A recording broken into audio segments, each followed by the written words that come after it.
Yongle wanted to avoid anything that could bring down his empire, and religion also played an important role in his life.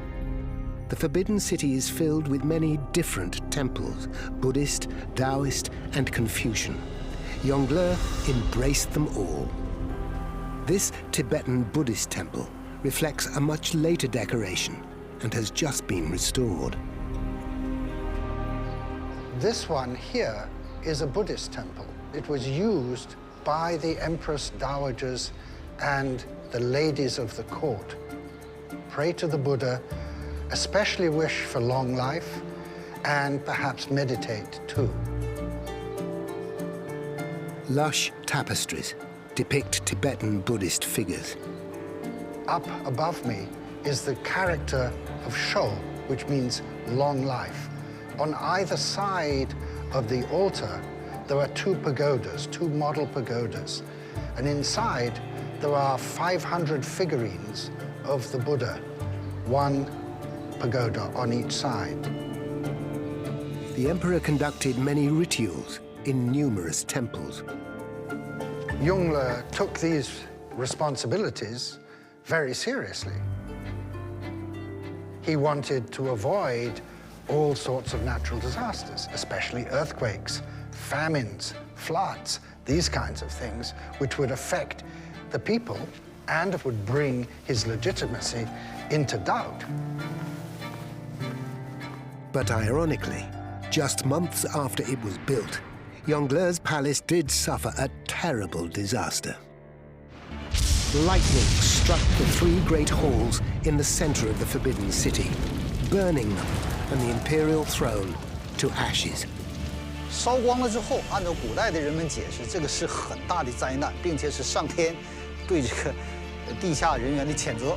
A bad omen that Yongle took very seriously. 这朱棣很害怕，大臣也害怕，所以朱棣就下了一道诏令，希望大家对这个政府工作的问题提意见。这个大家很多人就提意见，结果有些人呢，除了提政府的一些失误啊、弊端之外，还直接指责朱棣说你迁都决策本身就是错的。这个惹得朱棣非常恼火，勃然大怒，就把提这个意见的人杀掉了。Officials had been reluctant to move the capital from Nanjing to Beijing and complained about the expense.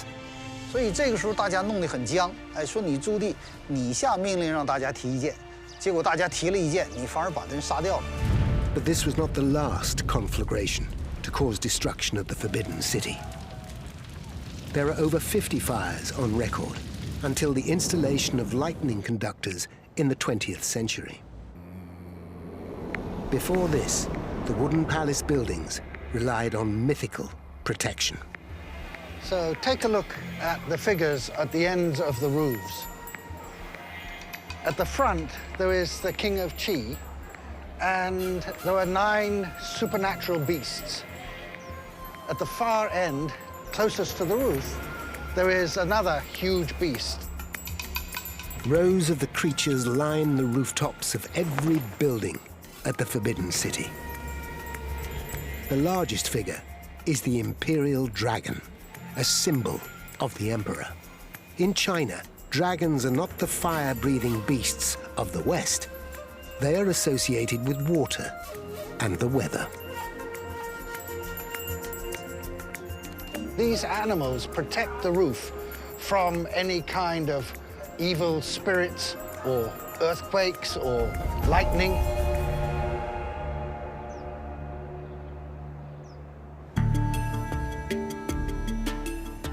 When the Forbidden City was built, these figurines and roof tiles were produced in the southwest corner of the Imperial City.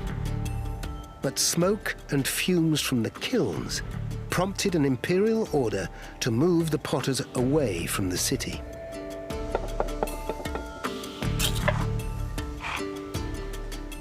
To create the glaze, copper and iron are melted together at 700 degrees Celsius. Firing of tiles was strictly controlled, and official guidelines were set out in a manual. The tile should be sent to the kiln 1 day before setting up the fire. After 3 days of firing, the kiln door should be opened for cooling.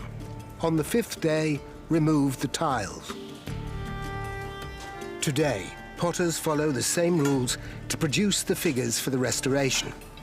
The glaze protects them from the elements, as well as giving them the rich golden hue that defines the Forbidden City's skyline.